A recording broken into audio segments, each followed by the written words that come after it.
Thank you. Are we live? Okay. Okay, I'll just go ahead and, okay, good. Good morning, guys. How are we? Good.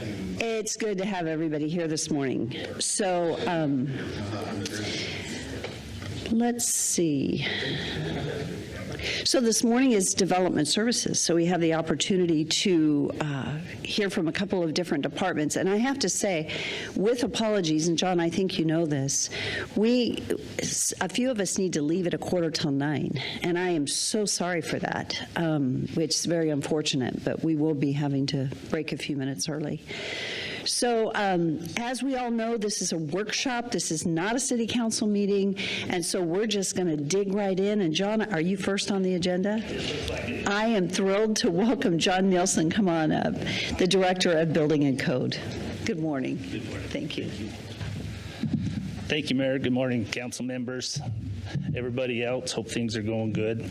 Again, my name's John Nielsen. I'm the Director for Building and Code Compliance, but today I'll be giving a department review on the building side of the house.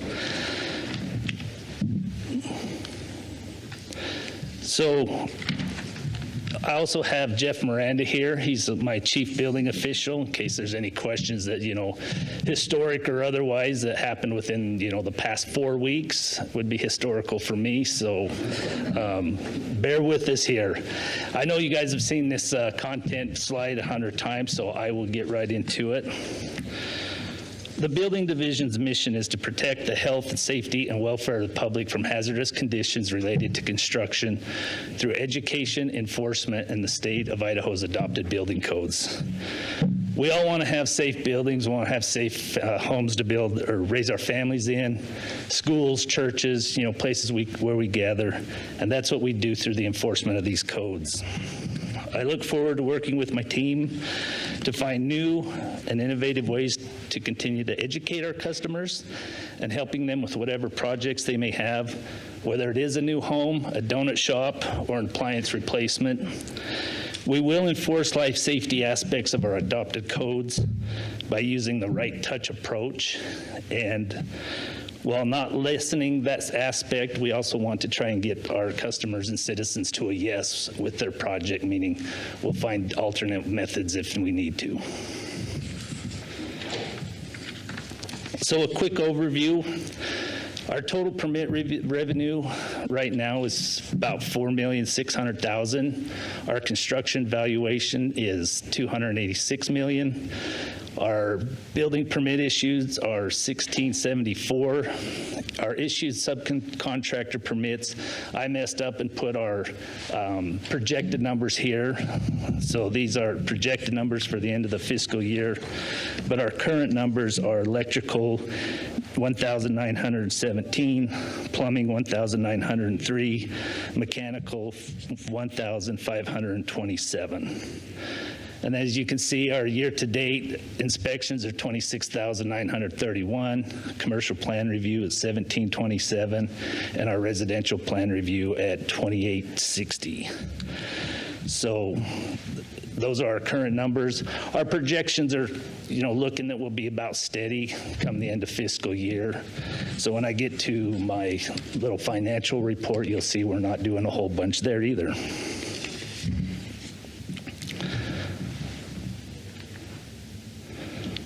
Our accomplishments.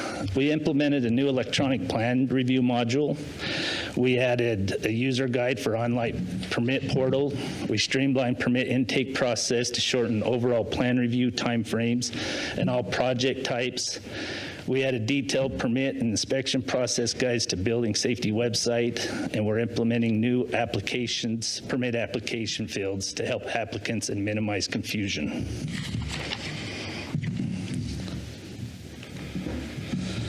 So our goals, obviously we want to maintain health and safety for our community. We want to improve level of service by reducing intake time from 4 to 2 days.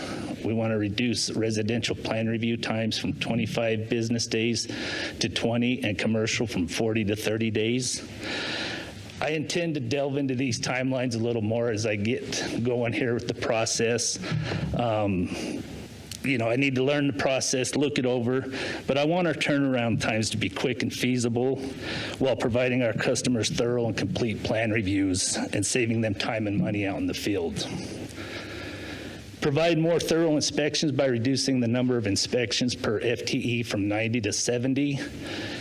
That one, again, I'll have to do some research because I don't want to load up with a bunch of inspectors and have them all sitting around reducing the inspection number. So it's a balance there. We want to have work for them, but have it so they can do good, thorough inspections, but not too many where they're all sitting around talking and not doing what they need to be doing.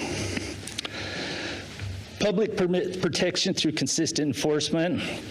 We'll work on that. We'll get better consistency throughout our division. And, I want to work closer with P&Z engineering. So we'll be sitting down, have some meetings with them also. And excellence in city government. We want to lead through transparency and exceptional service. We want to increase accuracy on spending the budget from 72 to 88% and increase our workforce retention to 94%. Here's my whopping budget. I was told this was an overview, so I did not delve deep into it. So our fiscal year 24 budget was $4,595,000. Proposed for fiscal year 25 will be about $4,300,000 with a 5 to 6% reduction. I'm still playing with some numbers. We're trying to figure out how to keep more money in-house. So that could even get closer to 7% without sacrificing anything of crucial importance. We have 28 dedicated staff members in the building department. As you see here, this is our org chart. Currently, I do have one permit tech 2 position that is open. He decided he'd go try out the wilds of Michigan, so we are actively recruiting for that position. But I also have a plans examiner, a mechanical building inspector, and an electrical inspector that is budgeted, but I want to hold on to them and see how things play out in the next fiscal year. So again, that we don't bring people on just to have to lay them off if the economy turns or anything like that. And with that, I conclude my presentation, and I'd be happy to stand for any questions. Questions? I do. John, really quick, you said you wanted to increase the work retention to 94%. What is it currently? That's a good question, Councilmember Jinglick, because I knew I should have crunched that number, so. That's okay. I'm just wondering what the increase, how far off are we from that? I believe we're pretty close, honestly. Okay. With, if we didn't hire the 3 extra inspectors and filled the plan reviewer and things stayed the way they are, I think we're right there. Okay, thank you. Could you explain, Mayor? Yes. Could you explain to me the 26,000 inspection number on how that's possible? Is inspections counting applications? What's the whole process for it to be tallied as an inspection year to date? Thank you, Mayor, Councilmember Griffin.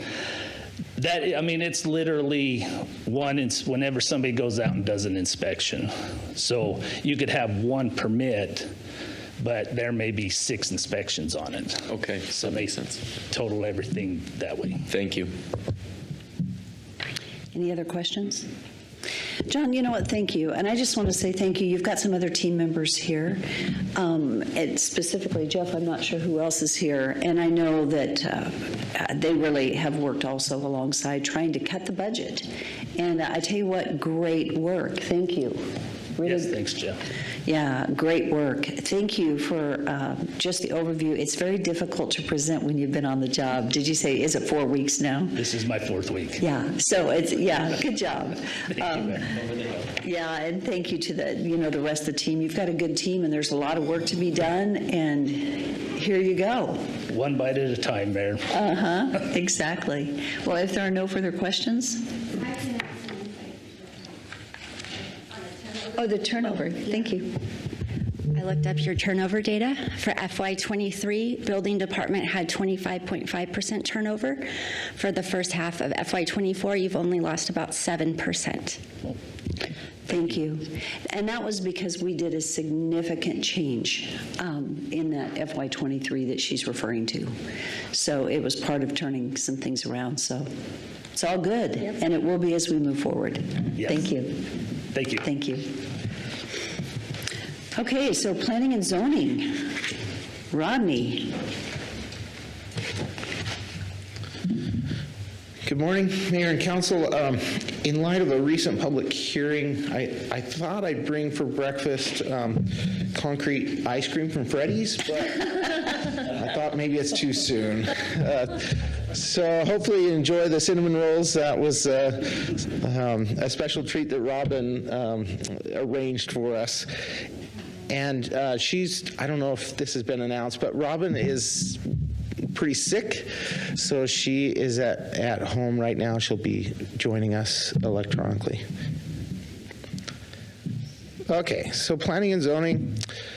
Here's our content today. And I wanted to highlight this. It's really interesting. The building department kind of highlighted these same things, the health, safety, and general welfare of the people. That is the same exact purpose that the state gave for the planning division or the planning departments in each city, or the role of planning that you play as city council. Planning stemmed from safety and health concerns. If you think about the Chicago fire, I recently read a book about the Chicago fire, and it's those kinds of things that stemmed or that instigated a greater attention to planning, and the land uses that are nearby, the setbacks, all those things came from these health and welfare concerns. In addition, just the impact of the different land uses on each other. So I wanted to just highlight this. Our state code has some pretty strong language for what planning is supposed to do, what we are supposed to accomplish as a city. And you can see there the Local Land Use Planning Act, which is the guidance from state code, says that we are to establish a planning and zoning commission if necessary, meaning that they are to support you and take away some of the responsibility but the ultimate responsibility lies with the city council and their decisions. But again, the Planning and Zoning Commission is established to support you and take some of the load off your shoulders. Second is to establish a comprehensive plan and land use map. That's a must. We must do that.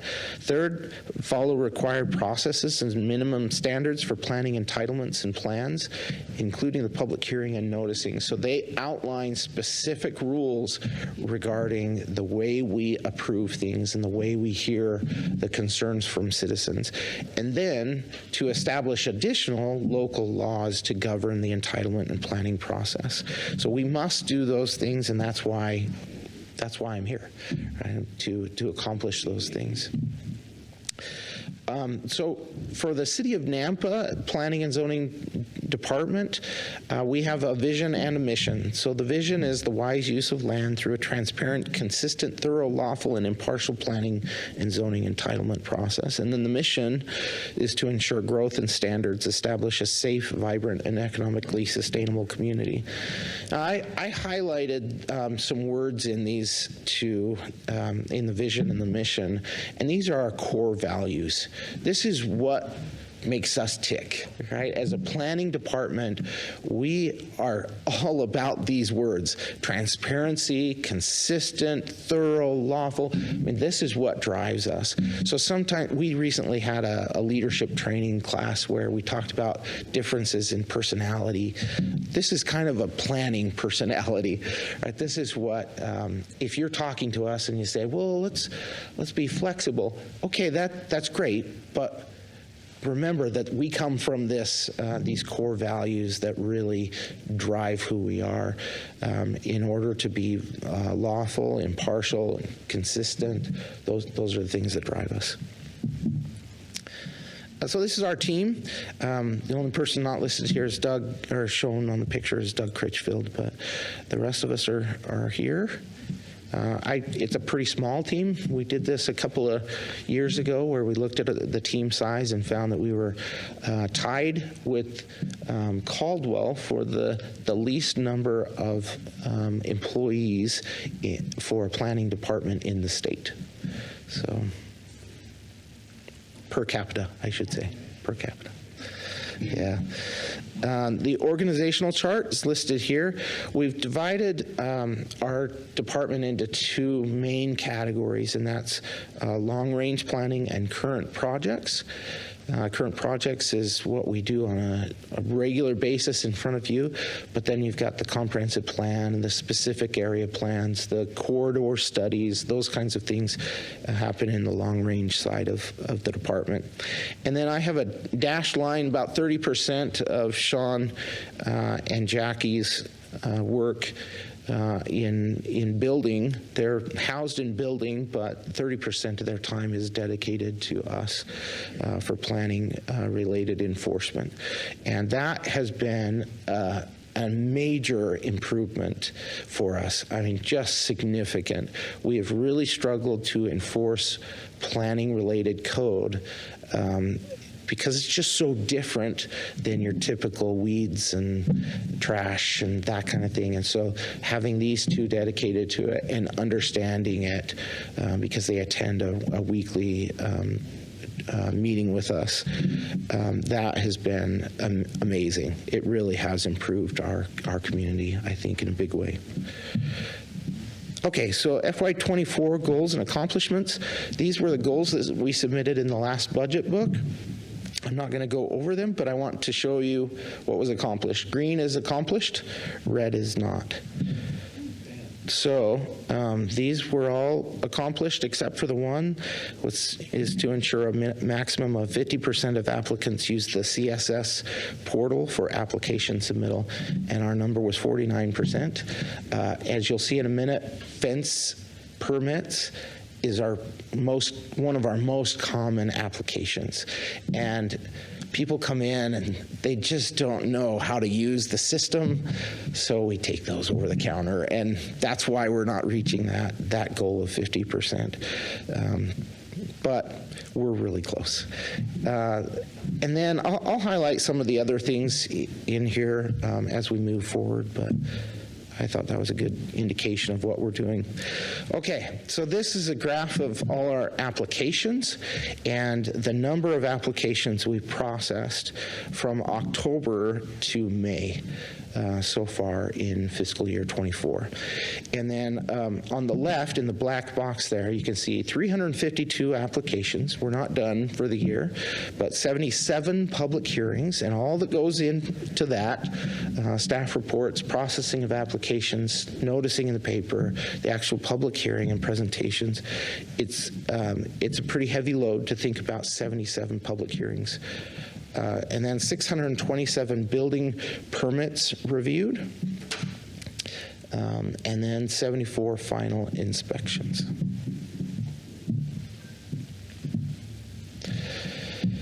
So continuing on, these are some of our accomplishments. We've had multiple council workshops and zoning code changes over this past year. And I just listed them there because sometimes we forget all that we've done in the past year. And that's a load that we take on as well to get prepared for those workshops. Next is the area of city impact expansion approval from City Council and Canyon County Board of County Commissioners. I can't emphasize this one enough. I've been with the city I started about 18 years ago, and I went through this process in the past. It didn't get done. So this is a major accomplishment over about 20 years of working on this type of thing, and we finally got it done. We finally got an expansion of our impact area. That's a big process. Process improvement, that was a major goal that the mayor wanted us to work on this past year. We have done major improvements to our processes. Our department was led by a single individual for a really long time, did a fantastic job. But with new people coming in, it was a new set of eyes to look at our processes and see where we could improve that. And so we continue to look at our processes, and we will continue, and we welcome any feedback about that process so we can improve it. Quality plans to guide decision makers and the public. These are the specific area plans as well as updates to our comprehensive plan. And then that last one is the Midland Corridor study that we were a part of. We didn't lead that one, but we were definitely a part of that. Okay, and this is probably one of the ones I'm most proud of my team. I've been talking about this for years and just said, we need to help educate the public, help them understand what planning does and how they can be involved. And the two people on the right there, Parker Bodley and Brianna Sun, just took the reins of that and said, let's do it. And so we have been actively producing videos, the Citizens Guide to Planning, and I think it's having an impact. I'm hearing from the citizens, oh, we saw your video, that was so great, can't wait to see the next one. So I've really been pleased with that. I didn't think it would have such a big impact, but it has, and I'm really impressed.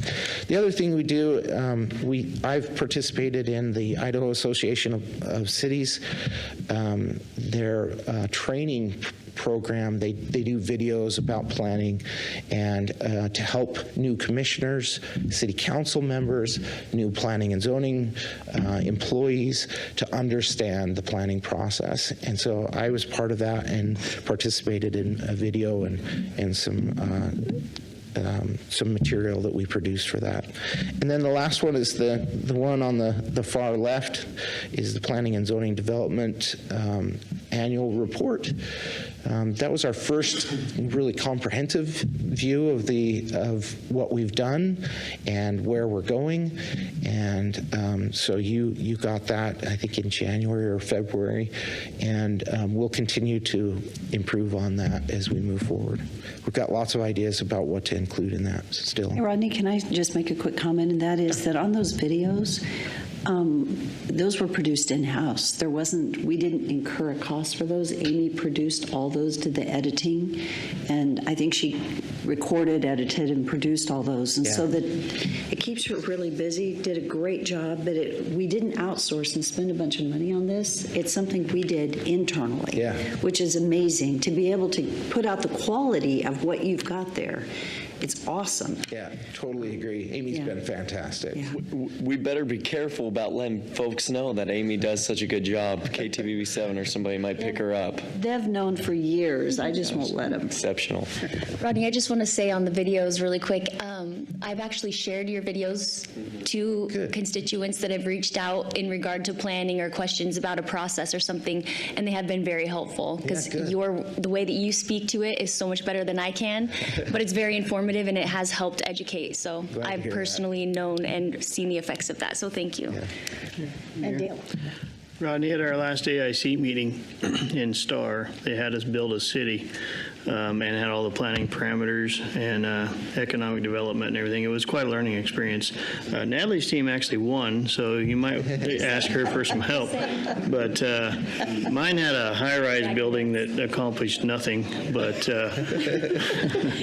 it was a great learning experience, a great resource for planning, and I think it was fantastic what they're trying to do with city councils to get them educated. So I've actually participated in that activity in the past as well, long time ago, and it is fantastic. We're looking at ways to do something similar, maybe even for our downtown, how we might get them engaged and understand the process a little better before we start making decisions about the downtown. So as part of that downtown implementation plan, we are going to use the same group and do the same exercise. We talked about at that meeting about doing that, borrowing their Legos or whatever. Yeah.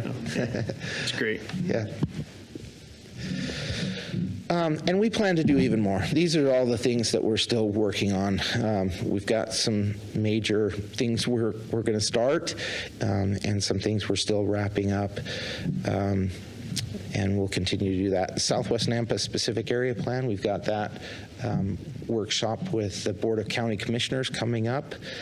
I should have had the date, but that's coming up in June, middle of June, and that should be on your calendars. And that's been a great undertaking. Again, it's a specific area plan. We try to get ahead of the growth before it happens. So. All right, so our new goals and budget proposal summary. These are our reporting goals that we worked with the consultant. Everybody in the city worked with that consultant to come in with these goals. And these are geared more towards just reporting, it felt like. We can't send out, Christy in our office always says, we can't go out on the street and say, with a big sign saying 50% off CUPs, you know, that doesn't work, or 50% off an annexation. That's not going to work for us. So we can't necessarily impact the number of applications, but there are some things we can do. And so, and we can report out on these. Number 6 is a hard one for me. Our citizen survey, it always says planning and zoning is the least liked. And Amy wouldn't agree with the way I just said that, but it's hard because people don't want growth, right? So did we treat them respectfully? Did we go through the process appropriately? That's what we want to get at. The decision is made by City Council or by the Planning and Zoning Commission about growth. And sometimes those decisions they don't like. And so I'm not sure how much we can impact that, but we're trying, right? We try to be very customer service oriented. And that's kind of a culture we have, to be customer service oriented. So we hope that improves. But the things that we can work on are these kind of general goals for our department. 100% compliance with state and local planning process regulations. That means coordinating with our attorney, making sure we're following process and law, and so that we don't get a finding of noncompliance. Number 2, process land use entitlement applications efficiently. We've got some great ideas. I asked my team, what can we do to improve our efficiency? And they said, well, we're the fastest in the valley. And I said, yeah, but we can still improve, right? We could make this even better. So I think we've got some really good goals that we've set internally to achieve that. And then 3rd, provide high quality information and plans for public and decision makers' use. Hopefully that's an ongoing thing, that we're already doing that. Hopefully we're providing the information you need. If not, I need to hear that so that we can provide the right information to you. And then provide excellent customer service. Again, that's that culture we have. All right, so we're coming to the end here. FY25 goals, no new FTEs being requested, no capital requests, 26% reduction in operations and budget. That's excluding personnel costs and interfund transfers. So I just want to clarify that. Most of our, we don't have a really large budget. It's primarily employees, but what we do is we have funds set aside to do these specific area plans or a comprehensive plan. And those are big ticket items for us. We don't have a lot of capital expense or anything, so that fluctuates quite a bit from year to year. If we're doing a specific area plan and a comp plan, it's going to be really high. If it's going to be just a specific area plan one year, it might be quite a bit lower. And so part of the reason I've cut 5% on every single item I could, but part of the reason it's so much lower is just that consultant fees or consultant budget is dramatically decreased. And you can see the proposed operations budget, 184,575. and then I'm open to questions. I think I'd like to just mention real quickly, and Rodney, thank you, great job, really appreciate your work. The planning and zoning years ago was funded through development services funds. It was moved into the general fund, and then it is back in development. So the funding source for P&Z is out of the development services fund. Those funds are generated through permits, so it is not coming out of general fund, which is our property tax sales tax fund. I just thought I'd mention that just so that everybody knew for sure. A really great job. Thank you for your work. You've accomplished a lot. And we've had some great work. I tell you what, the area-specific, there's been a lot of great work, but the area-specific plans, in some ways, were a game changer for us. I think they're excellent, and it gives that it's drilled down a little bit more, and so thank you for that work and the ongoing work. And I will say, so we approved, the council approved the downtown implementation plan to outsource that.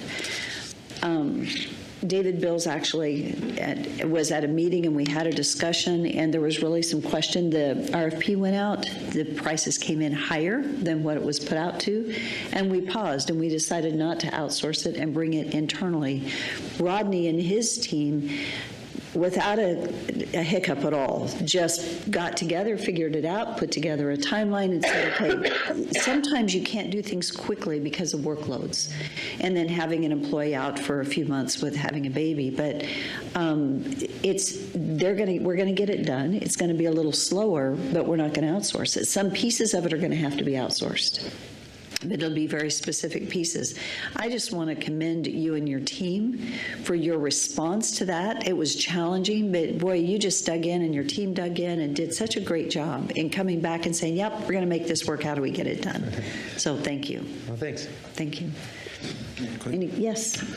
Rodney. Yeah. When I was looking at your slides as you're going through and trying to remember everything I was going to ask you, but don't worry about it.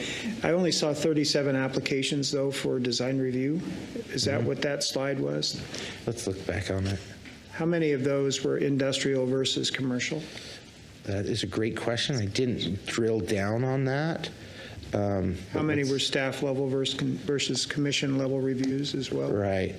I can get that information to you. Yeah, it's just when you start looking at the engagement with the development community, we can either be reactive or proactive, and I'm just wondering from your standpoint how you feel you're able to effectively communicate to the development community so that streamlines the process, helping them to understand there's a lot of tools here, but how do you engage them? Is it in a proactive mindset, or is it more reactive after the fact? Because reactive is always negative. Yeah. Most of the time.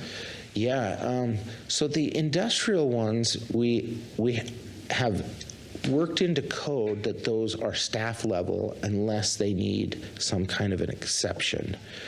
I don't know the numbers, but I would guess that almost all of them have been at the staff level. Really? For industrial. Oh. But the commercial ones, they do go to the design review committee.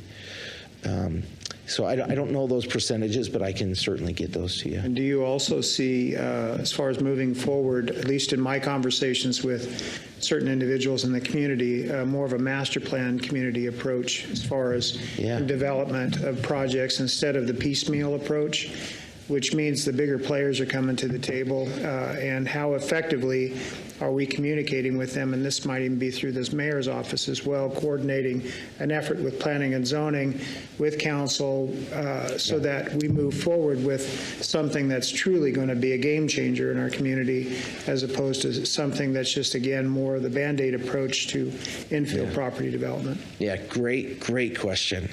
This is something I'm kind of passionate about.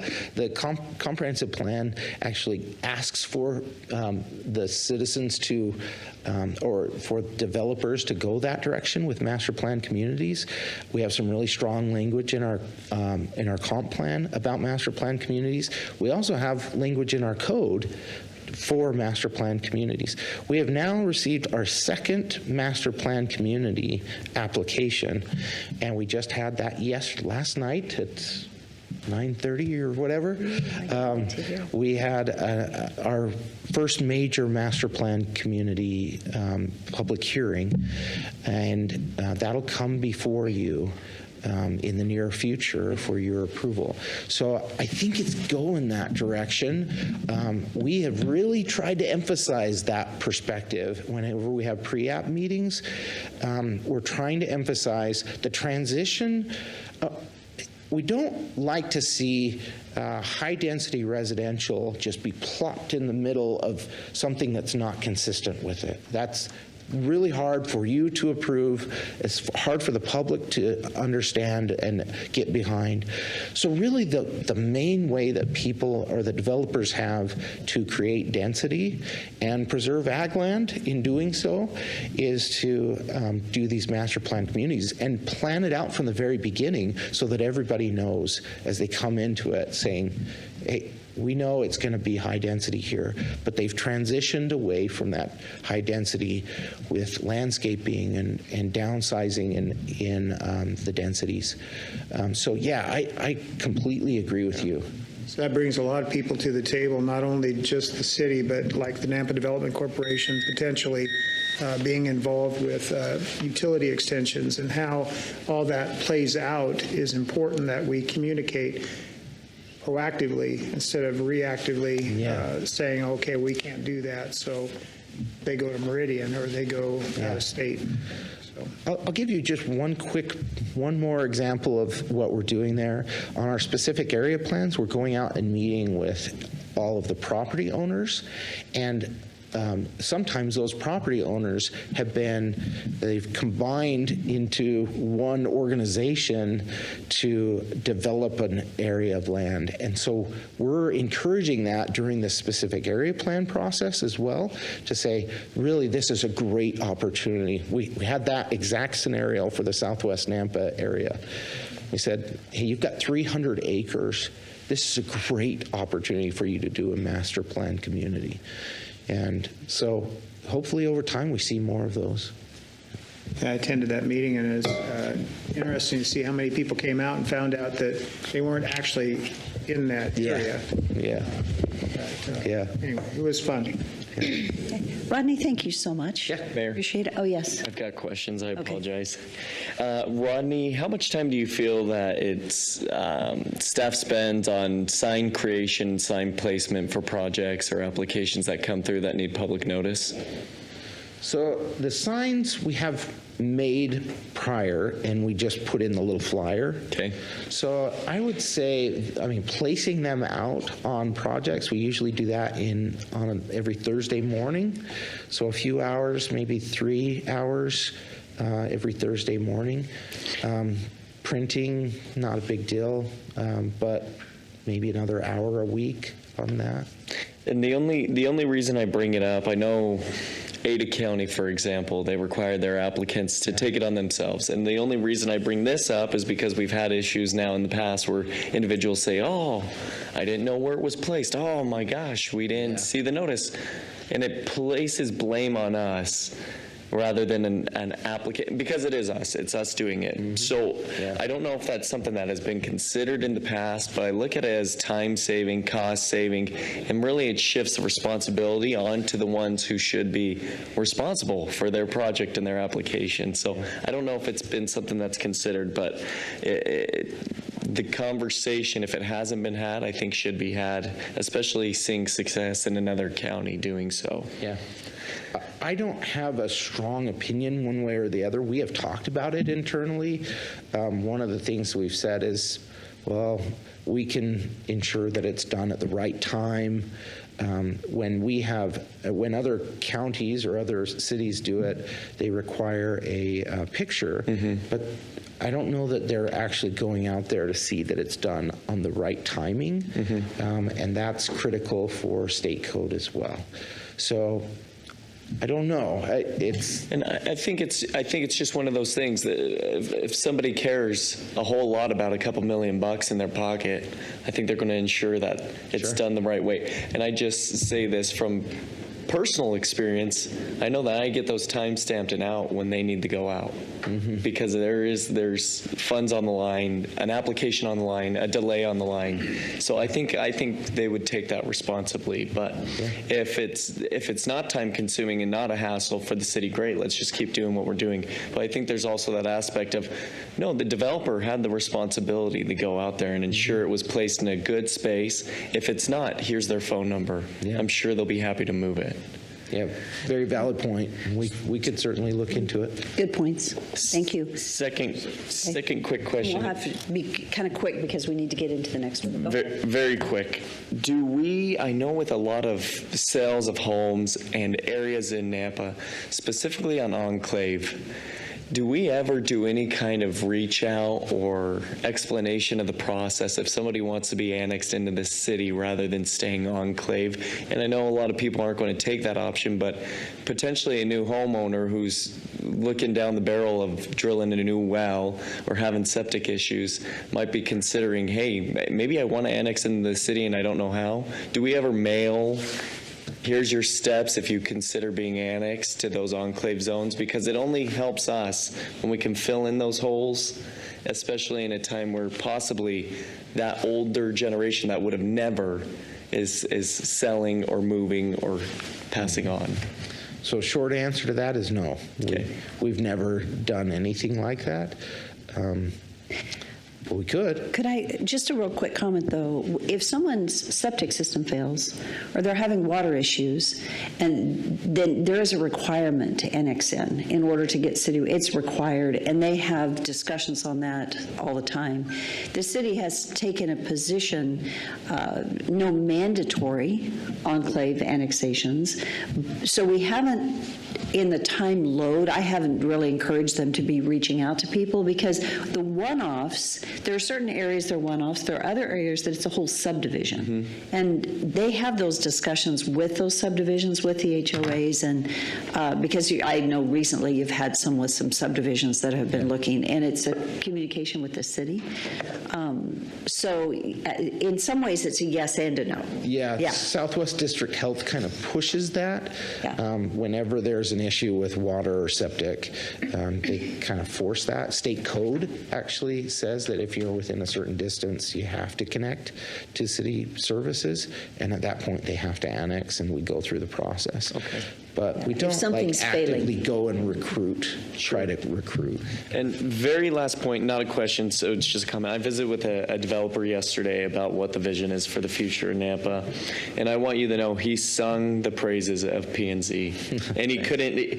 He spent more time talking about the good things Nampa P&Z is doing than the actual goals that we might have as a city for the future. So, especially with turmoil in other cities and projects that are going through and then being rescinded, and then going through the P&Z issues here and there and not having direction, he did say Nampa was the beacon on the hill. So I wanted you to know that you're doing a great job. Let it go to your head, though. Come on. Yeah. Let it go to your head. Keep it going. Until the citizens of Nampa say that, I'm not going to. Well, and I think you said it exactly correct. They just want to place blame where they don't know how. Yeah. And I don't know, I haven't heard any, up to my point, and very short-lived 4 months here, 5 months now, I haven't heard anybody say anything bad about the customer service or about the process. Maybe they're upset about not getting concrete, but who knows? It's different. Great. Thank you. Thanks. Thank you for the comments. Rodney, thank you. Great job. Okay, so next we've got Robin Sellers with Economic Development, and I think she's online. Is that correct? Yes, I am online. Can you hear me? We can hear you, and I think we're getting, there we go. We've got your slide in front of us. And, Thank you, Rodney.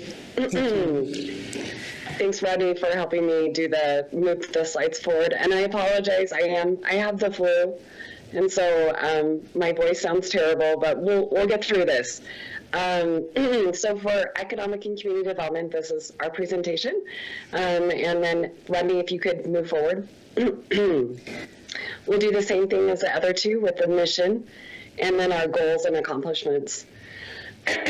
So for our mission, it is to maximize opportunity for Nampa's businesses to attract new jobs and get new investment. We also guide the redevelopment of our downtown and bringing in businesses and making our downtown an attractive gathering space. And then within economic development, there is community development, which is our CDBG program, our community development block grant that Matt Jameson administers. And the CDBG it helps with our public, so it helps with Salvation Army, but it also helps with putting in ADA sidewalks. So it does a variety of things to help our community. So next slide.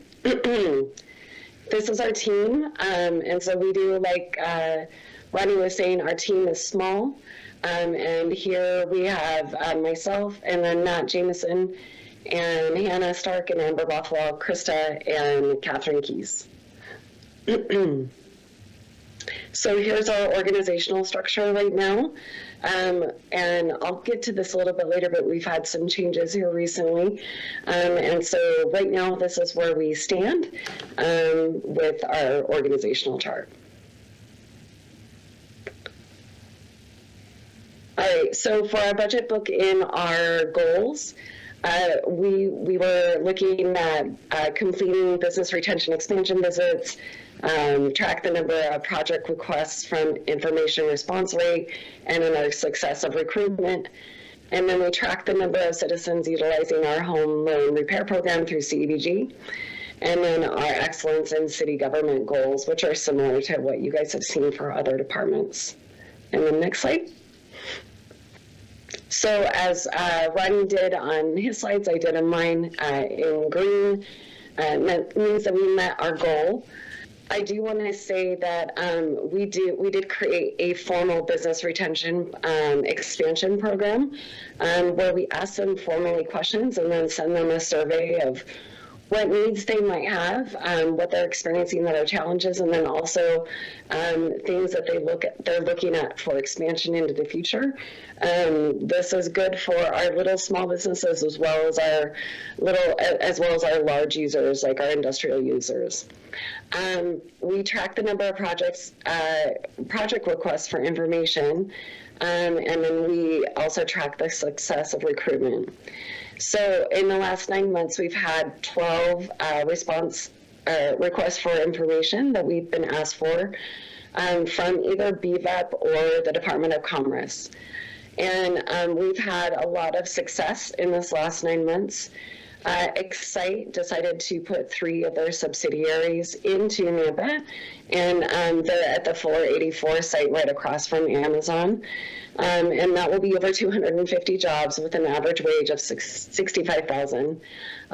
This project with Excite has become because of the Micron expansion. Excite does semiconductor manufacturing. They're a supplier for semiconductor, as well as they're doing the construction on the Micron project. And so last July, I went to San Francisco to the SemiCon West conference and met with them, and them deciding to come to Nampa is directly from that recruitment effort, as well as Micron deciding to do their expansion here. Another exciting big project that's happening in Nampa is the Johnson Thermal Systems expansion into Nampa. And they'll have at full manufacturing, they'll have over 200 jobs. They are expanding into North Nampa, right across from Stowe. And so that's an awesome project that just broke ground, about a month and a half ago. They are on a very fast timeline and hope to be up into manufacturing at the end of 2025. And then the expansion of the Turn Go-Go Squeeze, which put in $90 million. They're adding about another 200 jobs. That one was completed this spring, and so that makes it a wonderful addition to what they've already been doing in Nampa. And then we've been working hard on another project that we hope to announce this September. It's a large project that will be exciting to announce, but can't say a whole lot on that one right now. But looking forward to being able to talk about that in the future. And then with our CDBG home loan repair program, we had 19 program inquiries with 13 applications received. We have 4 households that completed and that 7 are in process. and then 2 are not able to move forward, and that's just because of the requirements that are within the HUD guidelines for our home loan repair program. And then our excellence in city government, we've met all of those. Our retention goal was 82%, and we haven't had anyone with an economic development or community development leave. So next slide. All right, and then this part, Matt Jamison, I'm going to have him talk about the community development grant program. Robin, quick question for you. Yes. As far as on Excite and the subs that are coming in for working at Micron, what's the water demand? Are they doing wafer, anything that's a large water demand out there? No, council didn't have revealed no. They do not have large water needs at all. It's minimal water needs. It's just basically for the needs of having humans there. All right, thank you. Mm-hmm. Oh, I think I'm just the one slide. Good morning, Mayor, Clean Council. I am just going to speak quickly about this one slide, which is the Community Development Block Grant. As many of you know, we allocate money. So we're kind of a little different than the departments. We allocate funding every year to an annual, and we'll create an annual action plan, which sort of sets our goals for the year, for the upcoming fiscal year. And so right now, we'll be before you actually on the 3rd to do that allocation again at the upcoming council meeting. So we're currently in this current fiscal year, where what we have on this slide is our current year's goals and where we are year to date. And so we tend to fund in 3 different areas that would actually track a goal specific. The first is a public service activity. Those we tend to fund 3 activities.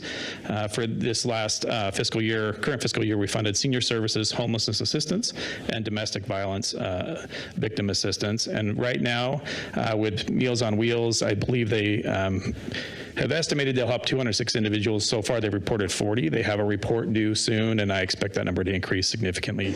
And then homelessness assistance, Salvation Army has actually assisted considerably more than they planned. Their goal was 120 at their community shelter, and they've already assisted 267. And then victims of domestic violence, which we also don't, I'd prefer that they did not hit their goal, but they anticipated helping 125, and they're at 84. I expect them to probably hit that or exceed it by the end of the year, with 5 more months remaining. So they are all on track to meet the goals that we intended, and we're hoping we'll hit that 451 individuals assisted in that mark. And then with infrastructure and ADA improvements, those are typically tracked as far as goals and accomplishments on an area basis by census tract. We have 2 projects that are currently under contract with 5th Street ADA pedestrian ramp improvements, and we have the West Park ADA bathroom improvement. Both are under contract with CDBG, and they're just in the procurement process right now. So we anticipate those to complete this year, and so those goals should be realized before the end of September. And then, as mentioned before, our home repair loan program is the one thing we run internally that does track accomplishments. As stated before, we've had 19 inquiries. 13 of those have resulted in applications. We do have other applications out; they just haven't turned them in yet. And then we've had 2 that couldn't move forward due to the income levels. And we've helped 4 so far, with 7 in the process. Hannah's doing an amazing job keeping that program running. It takes a lot of her time. We have to really kind of lead a lot of these folks down the path of getting things renovated. So it takes a lot of hand-holding and a lot of personal touch to get them to the finish line, but she's doing a great job. And so far, I think we're on par to meet all the accomplishments that were set up in our action plan. So. Hey, Matt, before you go on really quick, on those year-to-dates, is that fiscal year or is that annual year? We run concurrent with fiscal year. So our program year for CDBG, our action plan starts October 1 and it finishes September 30. So we're fortunate that we run concurrent with our fiscal years. So the goal then because I'm just confused by these numbers. So the St. Alphonsus Meal of Wheels, they've only served 40? That's so they report to me through a software program, and her next report is due soon. And from when we've completed an agreement with them, sometimes theirs takes a little longer. It goes through quite a lengthy administrative process. And so from when they first started able to tell me accomplishments, they've reported 40. She has another report due, and she'll probably be catching that up quickly. Okay. With the next report due. And then, so the homelessness for the Salvation Army, we've served way more than what we anticipated. Yes. So looking at these numbers, when you guys come before us at this next meeting to reallocate these funds, is that an area that we're going to look at to increase the spending possibly? We're capped in public service. I'm capped at what I can spend. I wish we could. We ask every year. We ask our elected officials when we go to the DC conference that's one area that they could allow us to make a little greater impact by increasing that public service cap. But currently we're capped at 15%. We can't spend more than that by regulatory compliance. Okay. Yeah, we can adjust. Yeah. Yes, we can reallocate internally. Yes, We can move those you can- dollars Move around. the 15%. Yeah, Okay. and so we try, yes, and we try to fund the need. So if somebody comes to us and says they need $30,000, we try not to fund them more than they've requested. We try to fund the need, I guess, or the gap in funding. And so we try to look closely at their budgets to make sure that we're giving them what they need to succeed, but not giving them more than they actually, I guess, requested, to make sure we distribute it evenly. Thank you, Matt. Okay. Thank you. All right, next slide, Rodney. All right, in our department, we also help to staff the Arts and Historic Preservation Commission.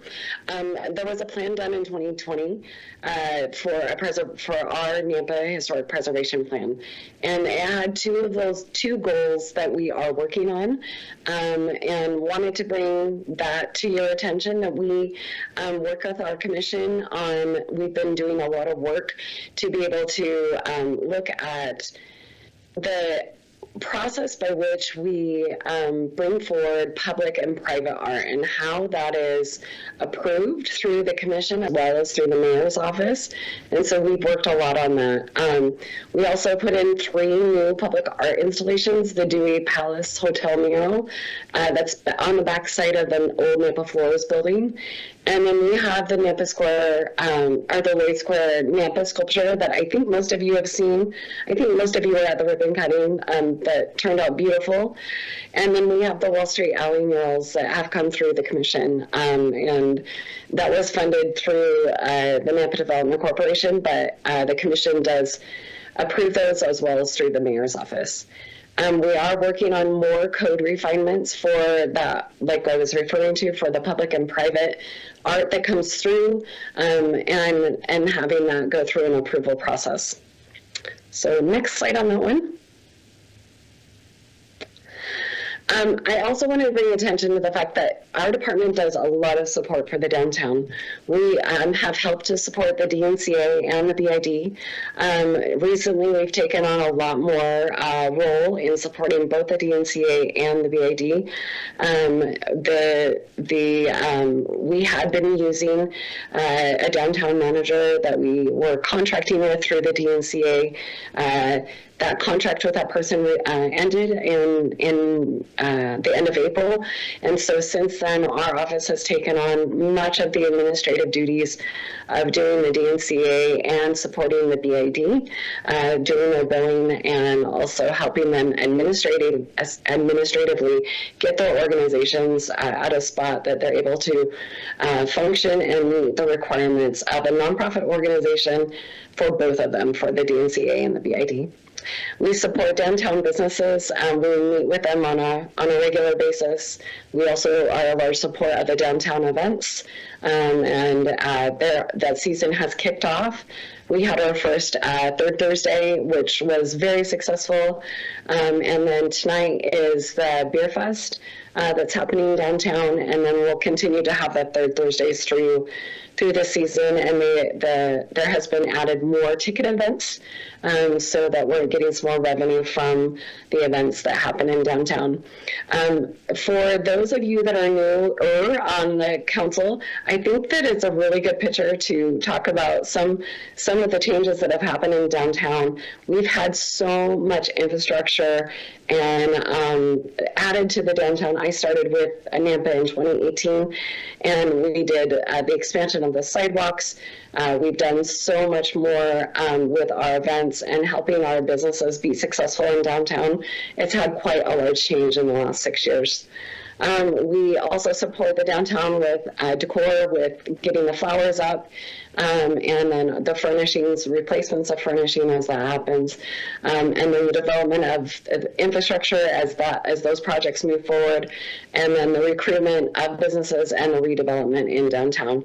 And that's in conjunction with the Nampa Development Corporation as well. So next slide. Here, I just wanted to highlight, in our office, we do staff the Nampa Development Corporation out of economic development, and wanted to highlight some of the things that the Nampa Development Corporation has done over the last year and a half. We have 3 incentives that the Nampa Development Corporation has offered. There's a sidewalk incentive, a restaurant incentive, and then a facade incentive to help businesses that want to come downtown make it a little less difficult to get downtown, as we're in many old buildings that need a lot of work to be able to put businesses into and do those tenant improvements. And some of the projects that we're working on is the boulevard improvements with the District 2A apartments being completed, and then still the retail portion being worked on. We're also working the Stowe Company with the North Nampa infrastructure that went in. It was completed about a year and a half ago, the water and sewer in North Nampa, so that Stowe Company can go there. And now the Johnson Thermal Systems expansion now is there because of that infrastructure that went in that NDC helped to fund. We are also completing the Old Town Nampa mixed-use development. That contract is coming to an end this fall, and then the Wall Street Alley beautification project. The Nampa Development Corporation is also working on an action plan for the parking study for downtown, what we need to do for our parking to better utilize parking in our downtown. And then, again, as I mentioned earlier, NBC has helped to fund with the Dewey Palace mural, the Lloyd Square sculpture, and then the Wall Street Alley murals, as well as the beautification that's happening in the Wall Street Alley.